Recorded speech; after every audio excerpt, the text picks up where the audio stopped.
با عرض سلام و درود به همه شمایان. انا در کانادا ریسپشنیست وظیفه ریسپشنیست در کار هستم. انا ساعت کاری $19 هستم و در هفته 35 ساعت کار میکنیم. تقریبا 5 ساعت یا 6 ساعت در روز میغلطه. خب چی میگه فول تایم میگه، هم کاری دائمی فرق نداره در روزه در شب در چی وقتایی که چون تعیین میکنن همون وقت میره کار میکنی.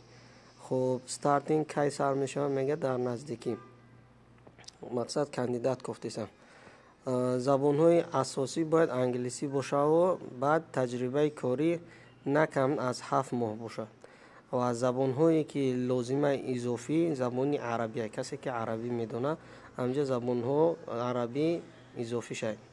خب عهده‌داری و معلومات ایلوگی تمام اینا خلاص دربارش میخونین بخواین و اگر که بخواین مراجعت کنین انکیت بسپارین رزومه بسپارین در این وبسایتی که هست در اینجا چیکار میکنین انا روان میکنین این وبسایت انا در اینجا نوشته که دیگر نامزدها با اجازت کار در کانادا یا بدون اجازت نامه نیز چیکار که میتونن عریضه های اینها رو قبول میکنند. اینا کارفرما عریضه ها رو از اینها قبول میکنند، شهروندان کانادا و ساکنان دائمی یا موقتی کانادا و این چنین دیگر نامزدها با اجازت کار در کانادا یا بدون اجازت.